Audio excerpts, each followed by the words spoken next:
세상에서 가장 끔찍한 범죄는 살인죄입니다. 다른 사람의 생명을 앗아가는 일이지요. 아주 극악무도한 죄, 그것이 바로 살인죄입니다. 그런데 오늘 본문에 보니까 예수님께서 살인죄를 말씀하시면서 우리에게 너무도 충격적인 말씀을 하십니다. 눈에 보이는 살인이 아니라 우리 마음에 도사리고 있는 그 악이 살인을 저지르고 있고 살인보다 더 악한 그러한 일을 벌이고 있다고 주님께서 말씀하고 있는 것이죠. 내면 안에 도사리고 있는 악이 있다. 오늘 본문 우리가 보았습니다마는 다시 한번 읽어보십시다. 21절과 22절 말씀입니다. 읽습니다. 옛사람에게 말한 바 살인하지 말라. 누구든지 살인하면 심판을 받게 되리라 하였다는 것을 너희가 들었으나 나는 너희에게 이르노니 형제에게 노하는 자마다 심판을 받게 되고 형제를 대하여 나가라 하는 자는 공회에 잡혀가게 되고 미련한 놈이라 하는 자는 지옥불에 들어가게 되리라. 형제에게 대하여 노하는 자, 나가라 하고 욕하는 자, 미련한 놈이라고 말하는 자, 그러한 자는 지옥불에 들어가게 된다고 말씀하고 있어요.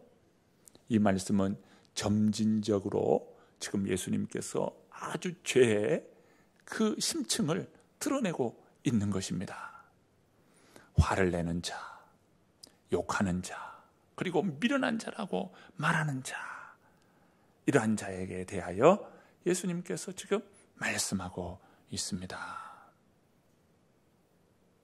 여러분, 화를 내면서 참 여러 가지 어려움을 겪었던 일이 있지 않습니까? 성경에 보면 화를 내는 것이 하나님의 의를 이루지 못한다라는 것이, 화는 결국 하나님의 의를 드러내지 못합니다. 성경에 보니까 이 화에 대해서 이야기하면서 바로 이 화, 분노의 무익함을 강조하면서 말씀합니다. 잠언 12장 16절인데요. 미련한 자는 당장 분노를 나타낸다라고 말씀합니다. 그러면서 잠언 27장 3절은 돌은 무겁고 모래도 가볍지 아니하거니와 미련한 자의 분노는 이 돌보다 무거우니라.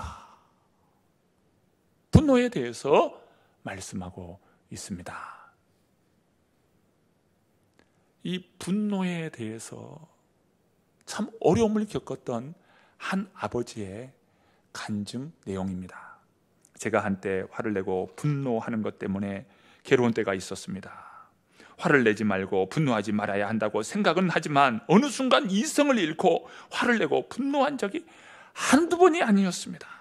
분노가 극에 달할 때는 우리 큰아이가 사춘기를 보내었을 때입니다. 그때 이성을 잃고 극에 달한 분노를 내었지요. 아이에게 화를 내고 난 다음에는 저도 너무 마음이 상하고 힘이 빠지고 우울했습니다. 아마도 아이는 10배, 100배 더 마음이 아프고 힘들고 우울했을 것입니다. 시간이 지났지만 지금이라도 아이에게 아빠를 용서해 달라고 말하고 싶습니다. 그런데 이 화를 내는 것이 조금씩 고쳐진 계기가 있습니다. 내가 왜 화를 내는 것이지? 곰곰이 생각해 보았습니다. 그러다가 드는 생각이 어린 시절 제가 자란 환경 속에서 억눌린 감정이 있었다는 것을 알게 되었습니다. 그때는 내가 힘이 없어서 화를 내거나 또 저항하지 못했는데 지금은 내가 힘이 세어서 이 세상에서 가장 만만한 약자인 아이에게 화와 분노를 낸 것입니다. 힘없는 아이에게 내 안에 내재된 분노를 퍼붓고 있다는 것을 깨달았습니다. 하나님께서 내 안에 쌓인 분노를 치료해달라고 기도하기 시작했습니다. 그러자 분노가 조금씩 사라지고 점점 좋아졌습니다. 앞으로도 더 좋아질 것입니다. 잘못된 이 습관적 분노로 인하여서 얼마나 많은 상처를 주고 또 본인은 얼마나 마음이 괴로웠는지 그것을 깨달은 한 아버지의 간증입니다. 여러분은 분노 때문에 어려움을 겪었던 경험이 없습니까? 분노로 인하여서 어려움을 겪었던 그런 기억들이 있을 것입니다. 가정은 참 화목한 가정이죠. 가족이 얼마나 화목합니까? 아버지, 어머니, 그리고 형제들. 이 얼마나 화목한 가정입니까? 그런데 그렇게 화목하다가도 누구 하나 화를 내면요, 화목이 다 깨져요. 그 이후로부터 싸늘해지고 갈등만이 가득 찹니다. 숨 쉬는데 숨이 턱턱 막혀요. 왜 그렇습니까? 그게 분노입니다. 분노가 그렇게 화목한 가정을 화목을 깨워놓고 싸늘한 가정으로, 그리고 갈등을 일으키는 가정으로 바꿔버린 거예요. 형제에게 노하는 자, 이어서 나가라 하는 자는 공회에 잡혀가게 되고 미련한 놈이라 하는 자는 지옥불에 들어가게 되리라. 여기에 나가라고 하는 것은 욕이에요. 욕을 하는, 욕을 퍼부어요. 화낼 뿐만 아니라 또 욕을 퍼부어요. 또 그러면서 하는 이야기가 미련한 놈이라 라고 말하는 것입니다. 사실 우리가 생각할 때 미련한 놈, 이것은 점잖은 표현이에요. 극에 달한 그 사람이 미련한 놈이다 이렇게 말하면 어때요? 그래도 저 사람은 교양이 있는 사람이야 이렇게 생각할 법합니다. 그런데 이 미련한 놈이라고 표현한 것에 이 히브리인들의 사고는 어떠했나? 성경에서는 이 미련한 놈에 대해서 어떻게 이야기하나? 이 미련한 놈이라고 하는 이 표현은요, 어리석을 뿐만 아니라 하나님을 대적하는 자, 그런 자가 미련한 놈이라는 이러한 욕에 있습니다. 성경에 보면 어리석은 자는 방자하여 스스로 믿느니라. 미련한 자는 명철을 기뻐하지 아니하고 자기의 의사를 드러내기만 기뻐하느니라. 개가 그 토한 것을 도로 먹는 것 같이 미련한 자는 그 미련한 것을 거듭 행하느니라. 성경은 이러한 말씀들을 계속 반복적으로 말씀하고 있어요. 이것은 어떤 표현일까요? 저 사람은 살 가치도 없는 그런 인간이다. 공공의 적이고 사회의 악의 축과 같은 존재다 이거예요. 암덩어리와 같은 그런 존재, 미련한 놈이래요. 특별히 이 성경이 쓰여지는 이 배경들은요, 하나님을 믿는 믿음의 그 백성들이에요. 이스라엘, 히브리인들이잖아요. 그런 가운데서도 하나님을 대적하고 하나님을 모욕합니다. 미련한 놈이에요. 얼마나 큰 죄입니까? 하나님을 향하여 대적하고 하나님을 모욕하고 하나님을 욕하는 그런 사람이라면 이 미련한 놈이라는 그런 표현에 바로 이러한 말씀이 있는 것입니다. 오늘 본문을 오해하면서 그까지 미련한 놈이라고 부른다고 지옥 간다면 지옥 안 갈 사람이 어디 있겠나? 이렇게 오늘 본문을 오해할 수 있습니다. 그러나 미련한 놈이라고 표현한 것은 인간 존재의 기반을 다 흔들어 놓고 결국 그 존재를 부정하는 것입니다. 이 언어의 모독은요, 우리가 생각하는 것보다 더 큰 범죄라는 겁니다. 성경은 이 언어를 잘못 사용함으로 인해서 그 언어가 얼마나 많은 그런 범죄였던가, 범죄인가, 이것을 성경은 밝히고 있어요. 민수기 13장의 가데스 바네아 사건을 여러분 기억하십니까? 이스라엘 백성이요, 약속의 땅 가나안 땅을 앞두고 있는데 12명의 정탐꾼이 그 가나안 땅을 다 보고 왔어요. 그래서 그들이 다 보고합니다. 그런데 보고할 때 같은 말로 보고하는 것이 아니라 두 패로 나눠졌어요.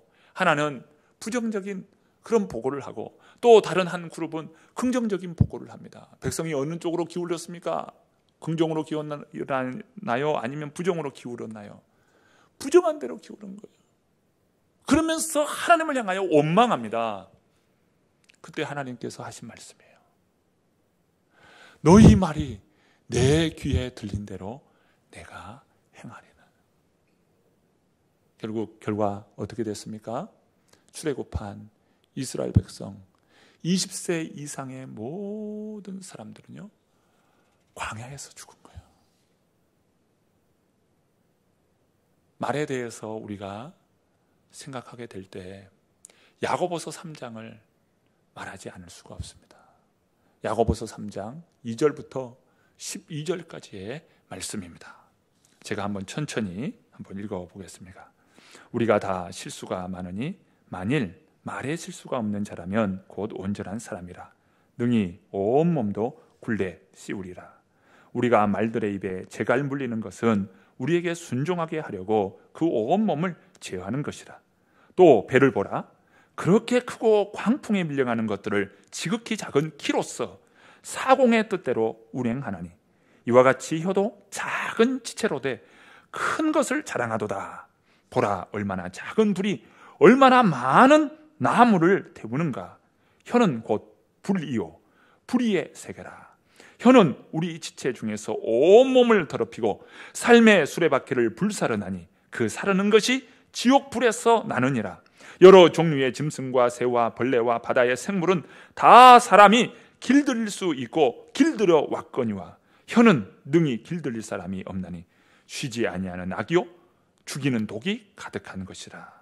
이것으로 우리 주 아버지를 찬송하고 또 이것으로 하나님의 형상대로 지음받은 사람을 저주하나니 한 입에서 찬송과 저주가 나오는도다. 내 형제들아, 이것이 마땅하지 아니하니라. 샘이 한 구멍으로 어찌 단물과 쓴물을 내겠느냐. 내 형제들아, 어찌 무화과 나무가 감람 열매를, 포도나무가 무화과를 맺겠느냐. 이와 같이 짠물이 단물을 내지 못하느니라. 지금 혀에 대해서 이야기하면서 혀는 마치 배의 키와 같다는 거예요. 그렇게 큰 배도 그 키를 움직이는 그 선장이 그 엄청난 배를 다 움직이고 있습니다. 혀는 온몸에 바로 키와 같다는 것입니다. 또 혀는 불과 같다는 것이에요. 작은 불씨가 온 나무와 온 산을 태웁니다. 불은 그만큼 위력이 있습니다. 그런데 혀가 바로 불과 같다는 것이에요. 특별히 예수님께서 말씀하시면서 이 혀는 마음으로부터 나온다는 거예요.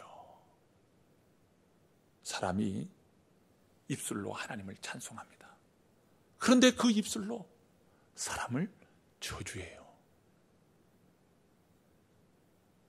오늘 말씀은 이야기합니다.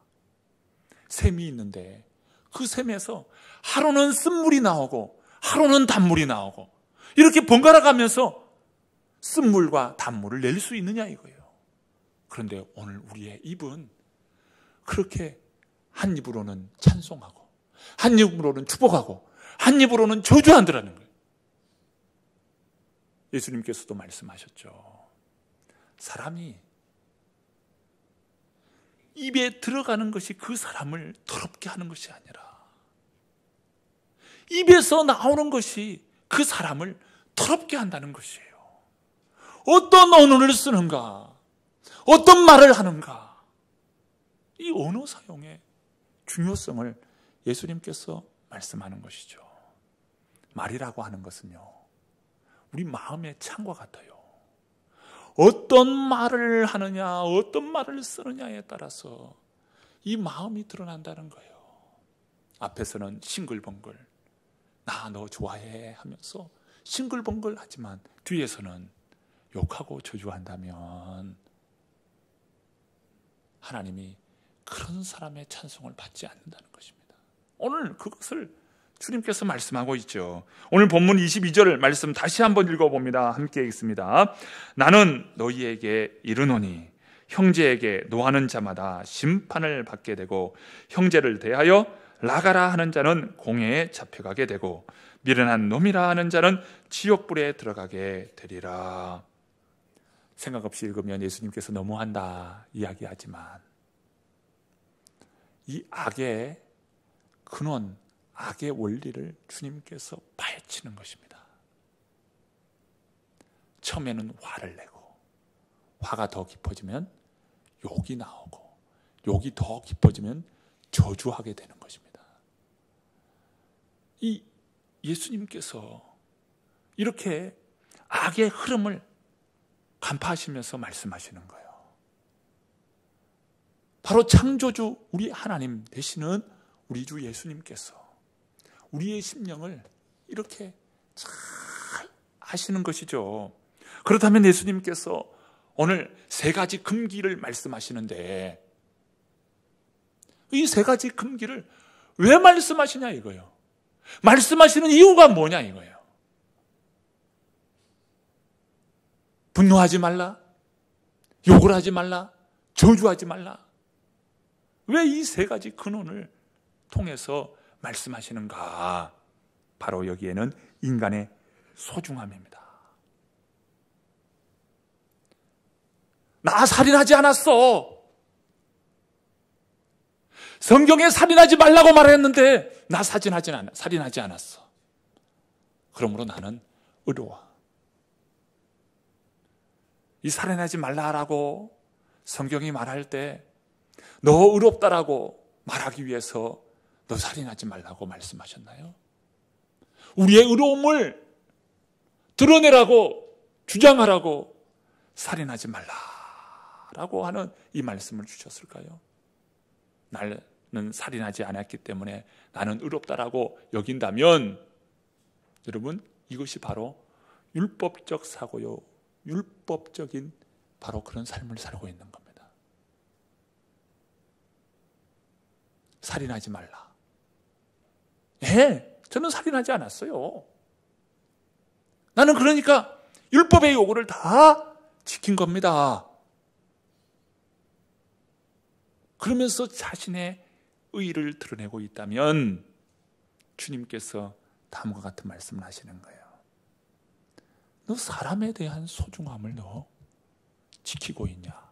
그것을 실현하고 있느냐? 인간이 얼마나 소중한 존재냐? 우리 주님께서는요, 인간의 소중함, 인간의 존엄성을 아주 높이셨습니다. 당시요, 여자와 아이들은요, 어떤 소유물이었습니다. 그런데 예수님은요, 그런 여자와 아이들을 인격으로 대우하고 그들을 소중하게 여깁니다. 그리고 그 여인들의 아픔, 그 고통 외면하지 않으셔요. 고치셔요. 회복시키셔요. 우물가에 그 한 여인을 보십시오. 그 여인을 만났어. 예수님께서 그 여인을 치료해 주실 때 그 마음까지 또 사회에 복귀해 나갈 수 있도록 그런 모든 것까지도 다 그 심령을 치료해 주시지 않습니까? 인간의 존엄, 인간의 소중함을 예수님께서 실현하시는 것이죠.